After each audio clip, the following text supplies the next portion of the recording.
सांसद विधायक जो है सभी चुप्पी साधे हुए हैं, किसी विषय पे कुछ बोल नहीं रहे हैं, क्या वजह? कि उन लोग का कमीशन है, उन लोग भी इसमें शामिल है, तो कैसे बोलेंगे? नहीं, अवैध खनन धनबाद जिला में बहुत बड़े पैमाने पे हो रहा एकदम खुलेआम कोयले की लूट हो रही है।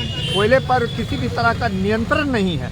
माफिया जो है यहाँ, माफिया संस्कृति हावी हो चुकी है। सीएसआर फंड में कमेटी में देखते होंगे आपके जितना भी फंड है, बीएसएल के जो अधिकारी हैं, जीएमए मैनेजर है, उनकी पत्नी को जो है कि धर्मपत्नी को रखा जा रहा है कमेटी में। स्थानीय लोगों को क्या रखा जा रहा है? नहीं, स्थानीय लोगों को रखना चाहिए। ये देखिए, परिवारवाद चलने वाला नहीं। आप अधिकारी हैं, आप अपनी बीवी को क्यों बनाइएगा? वो जो नारी शक्ति है वो किसी तरह का वो ट्रस्ट या सोसाइटी में रजिस्टर्ड भी नहीं है। देखिए, बात ऐसा है ना कि लूटने के लिए ये सारे ट्रस्ट डोनेशन करने के लिए 10 रुपया दिया, 10,000 रुपया लिखा दिया। इसका आज तक कोई भी जाँच नहीं करता है, क्योंकि देने वाला भी वही है और लेने वाला भी वही है। माफिया लोग जो है आउटसोर्सिंग कंपनियां चला रहे हैं। आउटसोर्सिंग कंपनियां तो माफियाओं की है ना, तो वो जो चाहते हैं, जो उनके इशारों पर जो काम होता है वो कर रहा है, प्रशासन कर रहा है। लाठीचार्ज भी उन्हीं के इशारों पर होती है। तो गरीब लोग थे वो मैया योजना से वंचित हैं। ये अंचल में जो बैठे हुए जो दलाल हैं, उन्होंने मैया योजना को बेचने का काम किया। भ्रष्टाचार को रोकने के लिए डीजीपी के द्वारा एक नंबर जारी किया गया। सिर्फ आईवास है।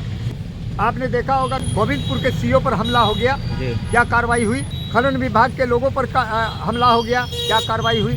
माफिया संस्कृति यहाँ हावी हो रही है। बालू घाटों को वैध क्यों नहीं किया जाए? बालू जो घाट है उसका ऑक्शन कर दिया जाए, उसको नीलाम कर दिया जाए, ताकि ये रोज रोज का जो झमेला है, जो माफिया संस्कृति हावी हो रही है, उस पर लगाम लग सके। परिवहन विभाग है वो लापरवाह है, उसको सिर्फ पैसे की तहसीलदारी से मतलब है। सीसीएल का जो सीएसआर फंड है उसका क्या सदुपयोग हो रहा है या दुरुपयोग हो रहा है? दुरुपयोग कर रहे हैं, कहीं पर कुछ नहीं है। सिर्फ पेन पेपर में दिखाया जा रहा है, पेपर के माध्यम से दिखाया जा रहा है कि हमने ये किया, ये किया। सीएसआर फंड में कमेटी में देखते होंगे आपके जितना भी फंड है, बीएसएल के जो अधिकारी हैं, जीएमए मैनेजर है, उनकी पत्नी को जो है कि धर्मपत्नी को रखा जा रहा है कमेटी में। स्थानीय लोगों को क्या रखा जा रहा है? नहीं, स्थानीय लोगों को रखना चाहिए। ये देखिए, परिवारवाद चलने वाला नहीं। आप अधिकारी हैं, आप अपनी बीवी को क्यों बनाइएगा?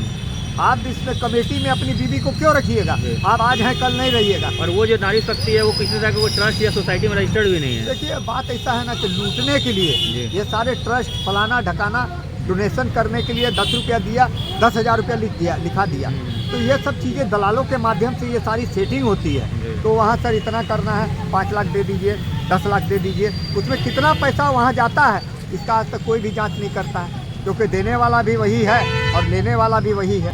तो इसी के चलते कुछ नहीं हो पा रहा है। इसके लिए कोयला मंत्रालय वगैरह लिखे हैं आप? हम लोग, मैंने कहा ना कि मैं ऐसा कोई जगह नहीं है जहाँ जिसको छोड़ा हूँ। मैं हर जगह हर आदमी की गलती को मैं उच्च अधिकारियों तक पहुंचाने का काम कर रहा हूं, मंत्री तक पहुंचाने का, यहाँ तक कि प्राइम मिनिस्टर तक को मैं बोल रहा हूं कि देखिए इस तरह का काम हो रहा है, इस पर जांच और कार्रवाई कराइए। खरिया वगैरह हम देख रहे हैं, पहाड़ों का शहर बना दिया गया है ना, कहीं भी कोई समतल नहीं किया जा रहा, वृक्षारोपण नहीं किया जा रहा है। अगर आप आरटीआई करते होंगे, देखते होंगे सभी विभाग लिखता है कि हमने वन विभाग को इतना पैसा दे दिया, इतना करोड़ दे दिया, इतना लाख दे दिया, लेकिन क्या वृक्षारोपण आपको दिख रहा है धनबाद जिला में? कहीं नहीं। जो वृक्ष थे उसको भी काट दिया गया। बड़े बड़े वृक्ष जो थे वो आउटसोर्सिंग कंपनियों ने अपने लाभ के लिए काट दिया। और यहाँ देखिएगा वो भी डंप किया हुआ है, पहाड़ लगा दिए गए हैं, उसका कोई व्यवस्था नहीं है और व्यवस्था करना चाहिए। और उस पहाड़ जो बनाए गए हैं उस पर आपको कम से कम वृक्ष रोपण करना चाहिए, उस पर कोई कार्य करना चाहिए, लेकिन ऐसा कोई काम नहीं हो रहा। सिर्फ एक ही चीज़ हो रही है, लूटपाट की राजनीति चल रही है। कोयला, लोहा, बालू, हर चीज़ की झारखंड में लूट हो रही है। क्या लगता है इस बार सरकार अगली बार जेएमएम की बनेगी या फिर? देखिए, हेमंत सोरेन तो अपनी ओर से पूरा काम कर रहे हैं, लेकिन उनके जो दलाल हैं, जिनको वो जिले के अंदर में नियुक्त किए हुए हैं, वो लोग जो हैं हेमंत सोरेन को धोखा दे रहे हैं, सरकार को धोखा दे रहे हैं। जिसके चलते ये सारा खमियाना हेमंत सोरेन पर आ रहा है, उस पर आरोप लग रहे हैं। बंगाल का, नागालैंड का लॉटरी का भी जो है धनबाद जिला कोयलांचल में जो है कि जोर शोर से यहाँ बिक्री होता है, गरीब भोले भालों को जो है लूटा जाता है। देखिए, लॉटरी के बारे में तो ये है ना कि लॉटरी तो खुलेआम चल रही है, लॉटरी पर कोई प्रतिबंध नहीं है। बाहर की लॉटरियों का यहाँ जो है बिक्री धड़ल्ले से हो रही है।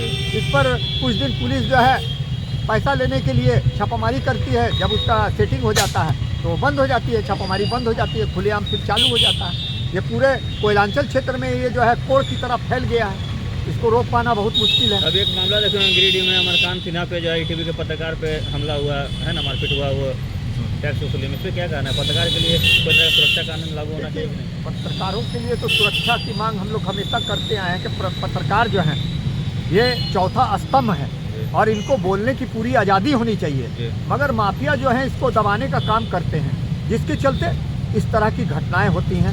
पत्रकारों पर भी हमले होते हैं, जानलेवा हमले होते हैं, जिसका हम लोग बड़ा विरोध करते हैं। इस तरह नहीं होना चाहिए। वो समाज का आईना है, उन पर अगर हमला कीजिएगा तो आप फिर कोई भी चीज़ आप सच्चाई नहीं देख पाइएगा, ना आप सच्चाई से रूबरू हो पाइएगा।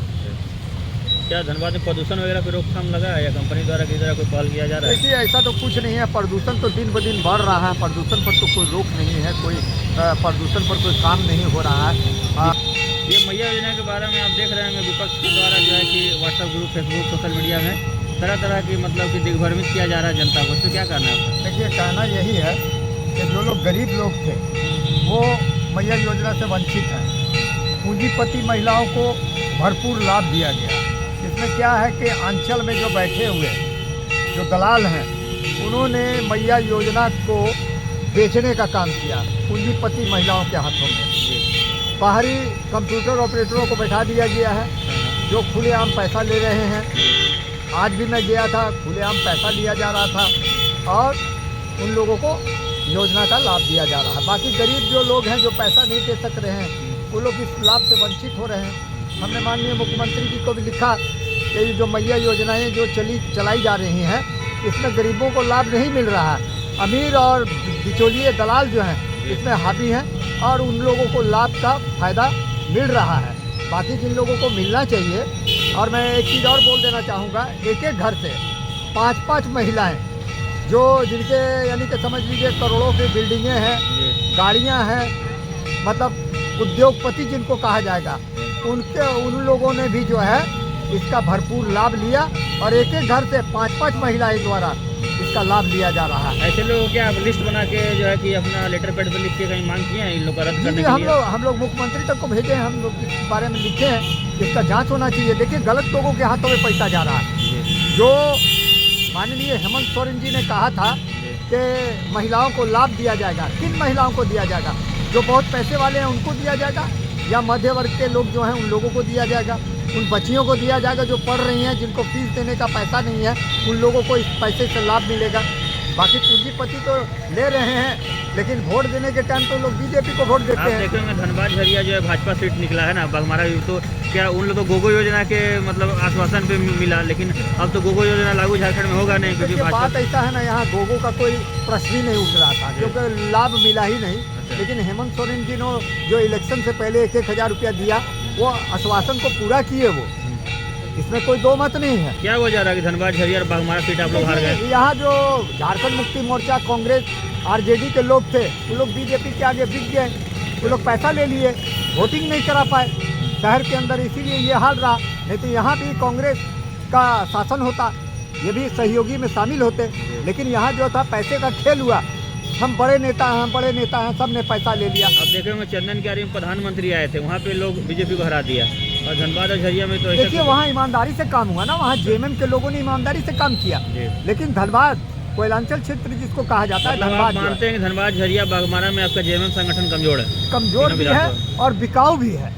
जेएमएम का नाम ले करके ये लोग जो माफियागिरी कर रहे हैं, ये बीजेपी का एक बॉडी है जो झारखंड मुक्ति मोर्चा का बैनर लेकर के कोयला तस्करी कर रहा है, लूट मार में लगा हुआ है, झारखंड मुक्ति मोर्चा को बदनाम ऐसे लोगों पे तो कार्रवाई भी हुई है, जेएमएम के द्वारा 6-7 लोगों पे कार्रवाई भी हुई है। कार्रवाई तो जो हुई सो हुई, मगर इस पर जो धरातल पर कार्रवाई होनी चाहिए वो नहीं हुई। वो हेमंत सोरेन को जल्द करनी चाहिए कि आने वाले दिनों में हम लोग धनबाद से कम एक विधानसभा और एक सांसद पैदा कर सकें, जो हम लोग नहीं कर पा रहे हैं। इसका कारण यही है कि हमारे जो लोगों को बनाया जा रहा है, जिन लोगों को पद दिए जा रहे हैं, हम लोग पद बेच दे रहे हैं। अब एक बैंक मोड़ का मामला देखे होंगे, आपकी थाना प्रभारी लव कुमार के द्वारा लाठीचार्ज किया गया, इस पर क्या कहना है आपको? देखिए, लव कुमार द्वारा जो लाठीचार्ज किया गया वो देखिए एक हत्या का मामला था, ठीक है, और पूरा मॉब जो है थाना को घेरने का काम किया। आश्वासन के बाद भी जब नहीं हटा तो थाना प्रभारी ने हल्का लाठीचार्ज किया, इसको नहीं नकारा जा सकता है। लेकिन अब आप टायर जला दे रहे हैं, कोई आदमी जब आपको थाना बोल रहा है कि हम कार्रवाई कर रहे हैं, गिरफ्तारी करेंगे, तो इसमें तो फिर टायर जला करके आक्रोश जताना। आप देखेंगे तो बीते 5 वर्षों में या अगले सरकार में या फिर अभी भी जो सरकार बनी, अवैध खनन धनबाद जिला में बहुत बड़े पैमाने पे हो रहा है या फिर इसमें बढ़ोतरी हुई है? देखिए, बढ़ोतरी तो हुई, इसमें तो कोई शक नहीं है, एकदम खुलेआम कोयले की लूट हो रही है। कोयले पर किसी भी तरह का नियंत्रण नहीं है। माफिया जो है यहाँ, माफिया संस्कृति हावी हो चुकी है। अगर इस पर लगाम नहीं लगाया जाएगा तो मेरा ख्याल है कि चंद सालों में कोयला माफिया जो है इस पर अरे जो आदमी नहीं करता वही बोलता है, जो कर रहा है वो क्यों बोलने जाएगा? जिसके यहाँ लाखों रुपया इसी आ रहा है, माफिया भेज रहे हैं, तो सांसद को क्या ज़रूरत है, विधायक को क्या ज़रूरत है? सांसद भी यहाँ जो है बीजेपी के हैं और विधायक भी यहाँ जो है बीजेपी के हैं, कौन बोलने जाएगा? आप देख रहे होंगे धनबाद में कि आउटसोर्सिंग की भी जो है संख्या में बढ़ोतरी हुई है। हाँ। तो यहाँ देखिएगा कि काम जो है प्राइवेट लोग कर रहे हैं, ठेका पे चल रहा है, मजदूर भी प्राइवेट हैं। लेकिन अगर आप काम में विरोध करने जाते हैं या अपना हक मांगने जाते हैं कि स्थानीय को 75% दिया जाए, तो आपको सरकारी काम में बाधा लगा के ये किया जाता है ना, धमकाया जाता है, केस कर दिया जाता है। तो काम सारा प्राइवेट, ठेका मजदूर प्राइवेट, सभी प्राइवेट, तो फिर ये धारा क्यों लग रहा है? सरकारी काम में क्यों लग जाता है? देखिए इसलिए लग जाता है क्योंकि माफिया लोग जो है आउटसोर्सिंग कंपनियां चला रहे हैं। आउटसोर्सिंग कंपनियां तो माफियाओं की है ना, तो वो जो चाहते हैं, जो उनके इशारों पर जो काम होता है वो कर रहा है, प्रशासन कर रहा है। लाठीचार्ज भी उन्हीं के इशारों पर होती है। कोयलांचल क्षेत्र के अंदर तो ये चीज़ें देखने को मिल रही हैं ना। देखिए गोली चल रही है, कोयला माफिया आउटसोर्सिंग कंपनी गोलियां चलाते रहे हैं, लोग मारे जा रहे हैं। इस पर क्या कार्रवाई हो रही है आप बताइए? कोई कार्रवाई नहीं होती है, सिर्फ मुआवजे की बात होती है। लोग भी सोचते हैं चलो मुआवजा लेकर के अपना जेब में डालो, चलो, यही सब हो रहा है। और मुआवजे के नाम पर भी दलाल हावी है, दलालों के माध्यम से। परिचय देने को दर्शकों को नाम बताएं। मैं जेपी वालिया, झारखंड मुक्ति मोर्चा उलगुलान।